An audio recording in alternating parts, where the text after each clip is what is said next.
Би Шагдар Сүрэн гэдэг хүн байна. Энэ Хинтээ аймгийн Хэрлэн сумын 3 дугаар ангийн өндөр настан. 2 дугаарт бол би Хинтээ аймгийн хэрэглэгчдийн эрх ашигыг хамгаалах нийгэмд үйлчилдэг төрийн бас байгууллагын гүйцэтгэх захирлын ийм сонголт ажил хийдэг. За манай аймагт энэ шинжлэх ухааны техникийн орон нутагт яаж хэрэгжүүлэх инновац шинэ үеийн олд амжилтыг яаж буулгаж ажил амьдрал дээр яаж буулгах вэ гэдэг талаар том хэлэлцүүлэг болж байгаад оролцож байгаадаа би хувьяасаа баяртай байна. За манай аймаг бол ерөөсөө үндсэн бол мал аж ахуй. Ер нь манай Монголын маань үндсэн эдийн засгийн суурь бол мал аж ахуй. 2 дугаарт бол манай аймаг их эзэн Чингис хааны өлгий төрж өссөн нутаг. Түүхэн аялал жуулчлалын том бүс болж хөгжих ирээдүй юм бол батлагдсан. Төр засгийн шийдвэрүүд бол гаргасан. Энэ чиглэлийн их олон арга хэмжээнүүд бол явагдаж байгаа.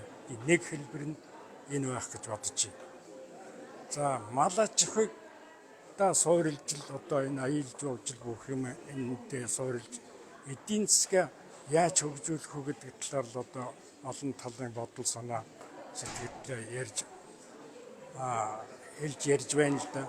За миний ойлгосноор бол өнөөдрийн энэ хэлэлцүүлэгт оролцсноор бол манай дээд талдаа өөрөөр хэлбэл төр засгийн бодлогын хэмжээнд бол яаж хөгжүүлэх вэ, яах вэ, ийх вэ гэдгийг бол шийдсэн байна.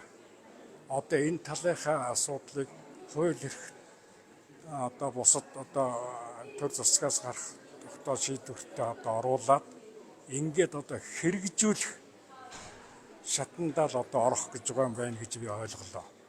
За хэрэгжүүлэхийн тулд энэ бодлого шийдвэрээ энэ ард иргэдтэй ялангуяа энэ хөдөөгийн малчид мал үхий иргэд энэ бусад нь ч гэсэн хамарна л да. Эднэртэй л хүрэх ажлыг их сайн хийх хэрэгтэй байна. Энд бүр төр засаг онцгой анхаарч зох хэмжээний мөнгө төсөв гаргаж энэ зүгээр яриад телевизээр 2 удаа нэвтрүүлээд энэ амьдрал дээр хэрэгждэг асуудал биш л дээ. Энийг бүр гардан байгууллага нэг үр дээр нь тэр сум бүр дээр нь бүр баг бүрт ингэж яаж хэлж ойлгуулах вэ? Энийг иргэддээ сайн ойлгуулах хэрэгтэй. Тэгж байж энэ ажил ямарваа нэгэн асуудал чинь ажил хэрэг болд юм аа. Тэгэхээр энд бол манай хэрэглэгчдийн эрх ашигыг хамгаалдаг энэ төрийн бус байгууллага бол бүх Монголынхаа энэ Хинтээ аймгийнхаа бүх сум багийн иргэдэд энэнд манай төрийн бус байгууллага идэвхтэй оролцох. Энд бид идэвхтэй оролцож иргэдэд зохион байгуулж оролцуулж чадна. Гэхэд зох хэмжээний санхүү хөрөнгө мөнгөний тусалцаа хэрэг болно. Энэ тал дээр бол төр засгаас арга хэмжээ авна гэдэг. За хөдөө аж ахуй дундаа бол энэ мал аж ахуйгаа хөгжүүлэхэд миний хувийн бодол зүгээр байдгийг, хувь хүний бодол. Нэгдүгээр тэд малын сүргийн эргэлтээ их сайн хийх хэрэгтэй байна. Энийг манай мал аж ахуй мэргэжилтнүүд манай малчтай бол хийж чаднаа. Дээрээс нь өдөртөө зохион байгуул. За тэрийг хийхдээ бол яах вэ гэхээр төлөөвөл эрт төлөвлөдөг байх хэрэгтэй байна. Эрт малаа хэлтүүлэхт оруулаад. За ер нь он гаргаад оны дараах 2-3 дугаар сард багтаагаад малаа төлөвлөлцдөг. Тэгээд намар нь 11 сар 12 сар гээд тэр төлөө тэр чинь нэлээд хэдэн сар болчихно өсөж боожно. Тэр үед нь борлуулцдаг.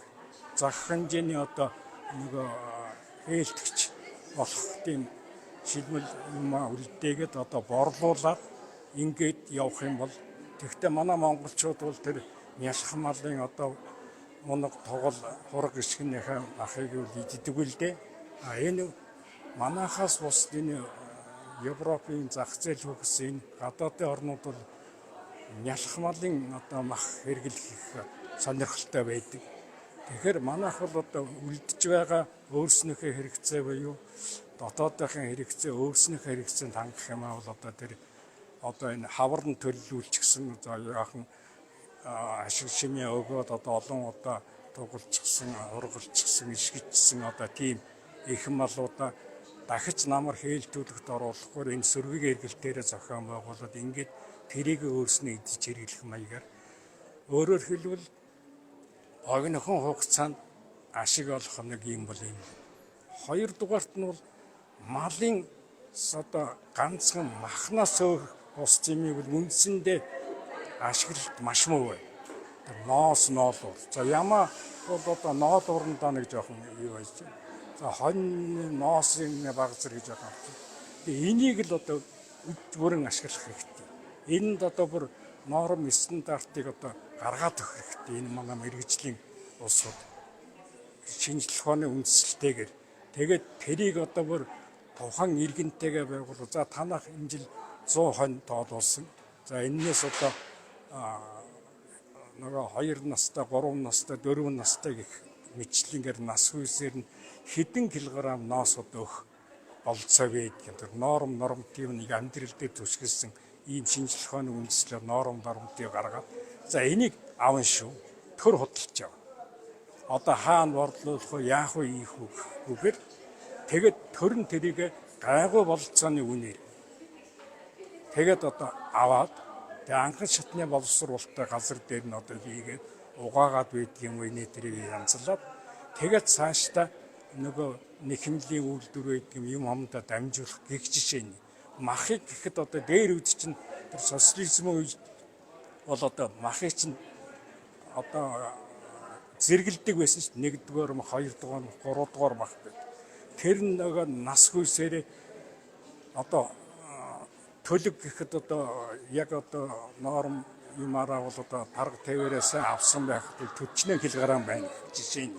Тэгээд тэр нь одоо 1-р тэр килограмд хүрээгүүл 2-р. Тэр хэмжээгээр үнэн нь бас янз бүр. За тэгээд шууд үйлдвэрлэгчээс хэрэгдэгчдэд дамждаг байх хэрэгтэй. Тэгээд тэрийг одоо төр худалдаж аваад тэгээд цааш нь хэрэглэж.